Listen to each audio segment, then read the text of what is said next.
तो किसी ने कुछ कहा, किसी ने कुछ कहा, किसी ने ये करो तो ठीक हो जाओगे, ये करो तो धीरे धीरे मैल जमा हो गया, राख बंद हो गई, अंधे हो गए। अब अंदर से भी अंधे, आँख भी बंद हो गई, कान भी बंद हो गए, नाक भी बंद हो गए, तीनों चीजें बंद हो गई। और तीनों ही चीजें थी। अब ये बाहर से आपकी आँख अच्छी हो और फिर खराब हो जाए तो आप डॉक्टर के पास जाओ, तो बाहर का पर्दा खराब हो गया और आँख के सामने कोई पर्दा आ गया। यही पर्दा मटमेला कोई आँख के सामने आ गया तो पर्दे से जो रोशनी आ रही बंद हो गई।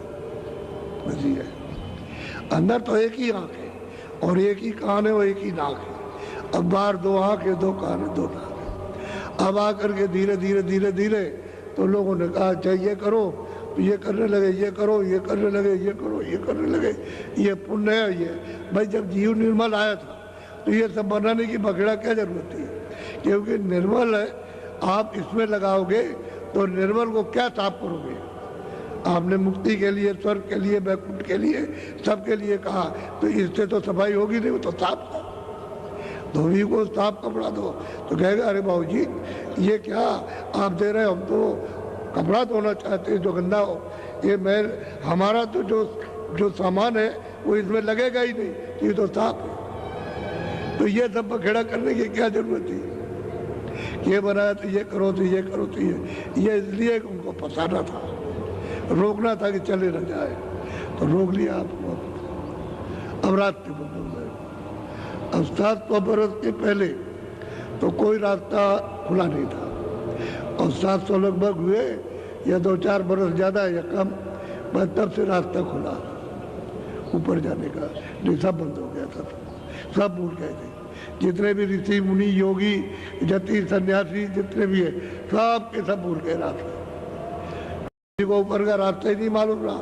तो जो छोटी मोटी साधना कष्ट उठा के करते थे उसको उन्होंने बताया भी नहीं, लोगों को अपना करके तो इधर उधर हो गए, चले गए और वहां ऐसी जगह पहुंच गए जहां फिर आना, जहां से आए थे उधर उनको पता ही नहीं रहा, सब शरीरों में बंद हो गया करके।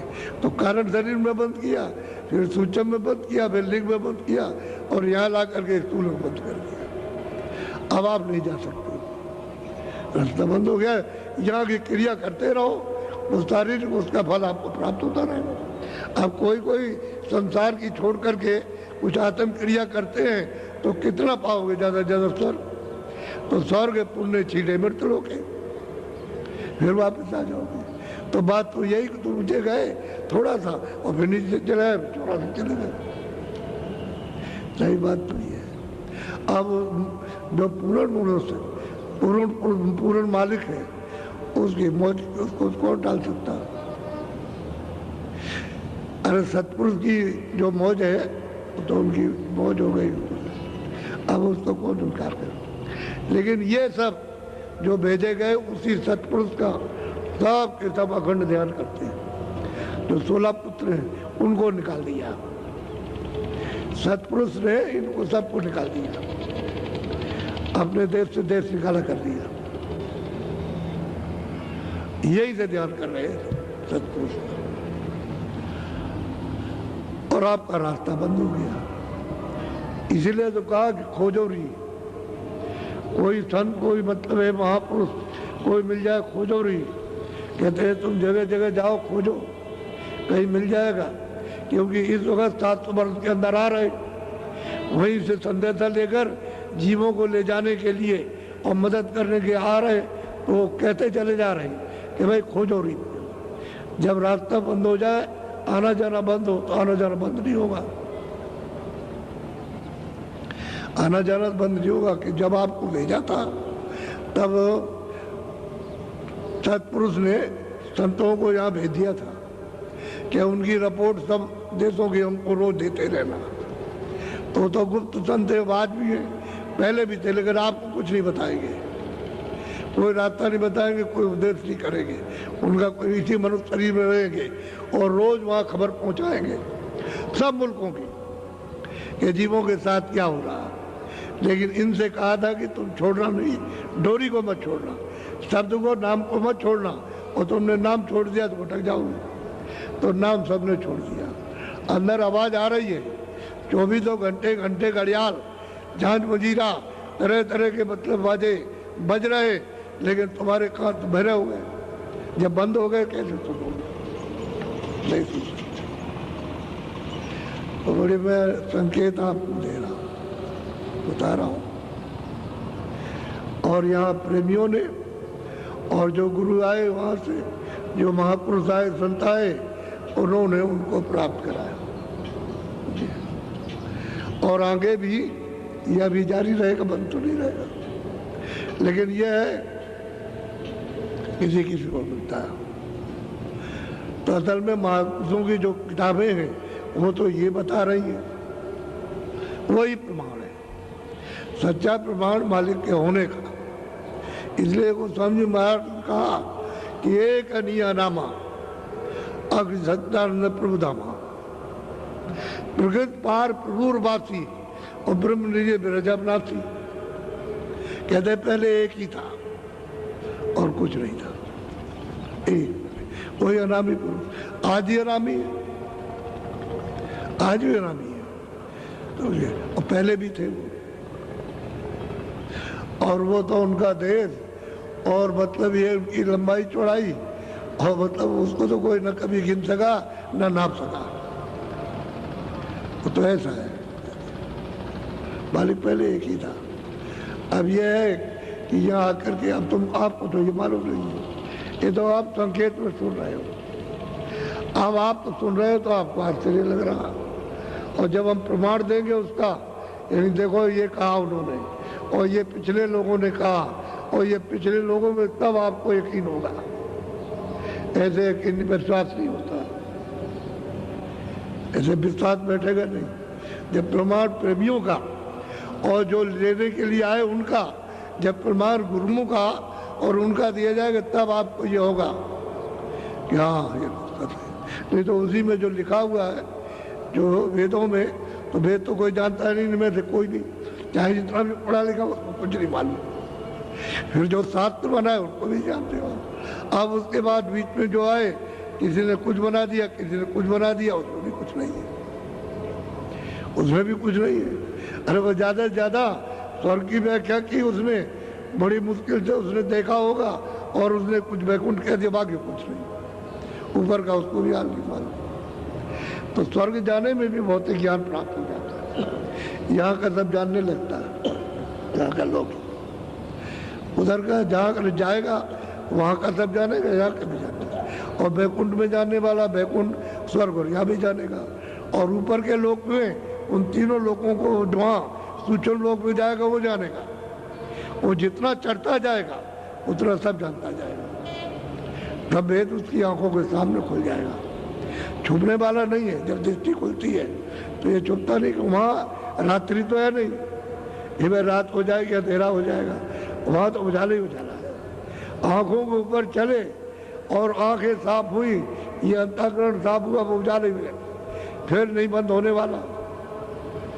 प्रकाश ही प्रकाश है, और प्रकाश में रचना है, एक से एक दिव्य रचना। यानी मतलब ये जो लिखने में नहीं आए, ऐसी अलौकिक रचना है। रचना ऊपरी है, रचना यहाँ कुछ नहीं है। तो मिट्टी का एक ढेमा है, मिट्टी का ढेला है, ये कुछ नहीं है। रचना तो ऊपर है, ऊपर। जमीन तो जीवात्माओं की ऊपर है रहने की, ये जमीन नहीं है, इसलिए तुम यहाँ नहीं रह सकते हो। ये अगर तुम्हारी जमीन होती तो हमेशा रहते। आपकी चेतन जमीन ऊपर है, वहाँ ऊपर में महासागर है जिसको कह नहीं सकते, वहाँ तो जीवात्माओं को भरा हुआ किया नहीं। अब वो रास्ता जो मनुष्य शरीर से जाता है, जिस शरीर से ये आई है, जिस रास्ते से वो जो जाता है, वो अगर जानकारों से मिल जाए तो हम जा सकते हैं। और वो रास्ता नहीं मिलेगा तो हम नहीं जा सकते। उसी के लिए कहते हैं उनको खोजो जो परिपूर्ण शब्द वेदी है, नाम वेदी, जो सब स्थानों को देखते हैं और जाते मिलते और चढ़ जाते उतर जाते, उनके पास जाओ। तो आप उनके पास पहुंच नहीं पाते, क्या करें। ये अपनी परा सनातन विद्या कोई आज की नहीं है। ये सतयुग में जब आए थे तो सभी उसको प्राप्त किए थे। आप उन किताबों का संतों की जानकारी नहीं है तो गोस्वामी महाराज तो पूरे संत थे, कोई अधूरे थोड़ी थे, पूरे थे, पूरा आते थे, पूरे जाते थे। तब तो उन्होंने उसमें जिक्र किया कि सतयुग जोगी, सतयुग में जितने स्त्री पुरुष बच्चे थे सब जोगी थे, 9 महीने के बाद तब, और गर्भ में उनको ज्ञान था, आँख खुली थी, कान खुले थे, अंदर से देख रहे थे, सुन रहे थे, ये सब था। तो सब जोगी विज्ञानी सब उसके अधिकारी थे। अब यह है कि आप उनको नहीं समझ सको तो कोई क्या करेगा। यह सत्य, ये कथा वार्ता नहीं है। जीवात्मा कैसे उससे जुड़ेगी उसका ये संदेशा है। इसको कहते हैं सत्य का संग हो, उसको कहते हैं सत्संग। सत्य संग वो सत्य है, नाम तो सत्य है। और नाम यहाँ से मतलब ये है कि वो अपने जगह से उसको बंद कर ले, जैसे पावर हाउस से बिजली बंद हो जाए कब खत्म, कहीं रोशनी नहीं होगी, ऐसे वहाँ शब्द अपना बंद कर ले तो यहाँ कुछ भी नहीं, पलक के मारते सब खत्म।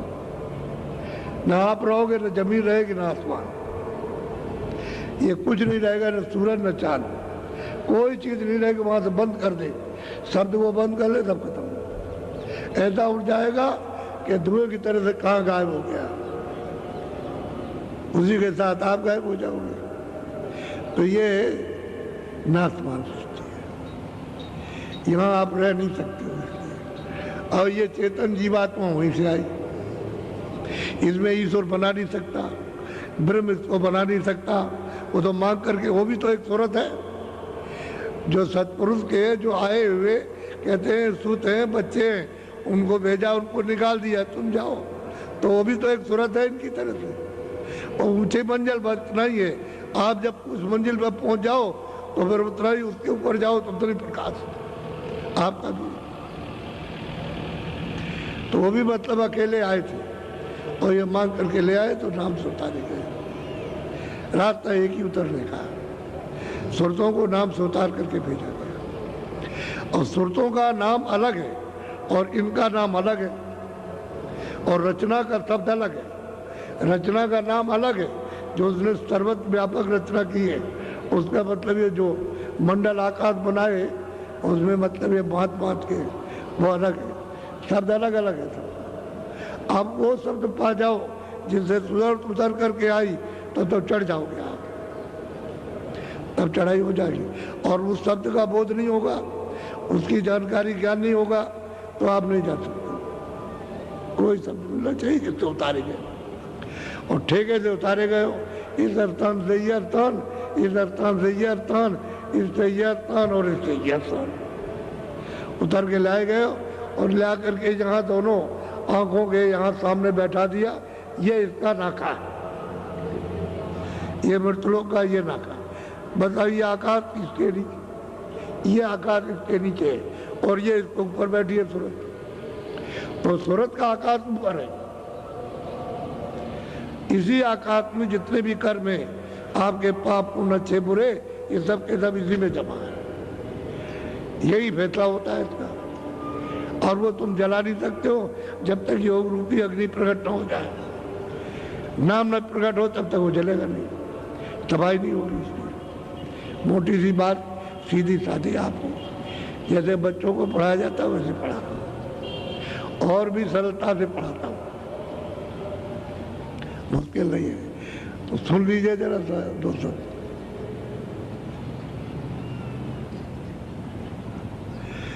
मैं तो कोई दूसरी बात ले नहीं सकता, क्योंकि जो पिछले महापुरुषों ने जो संकेत दिया है, आखिर कहना तो वो भी, ये भी सब इशारे ही है।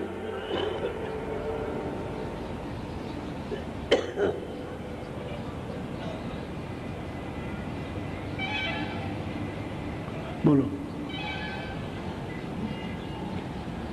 दून से सूरत भाई न्यारी रे, मन से बंधी करे यारी। कहते भाई जीवात्मा धुन से, शब्द से, नाम से, आवाज से ये अलग, और सूरत की दोस्ती मन के साथ, मन की दोस्ती इंद्रियों के साथ।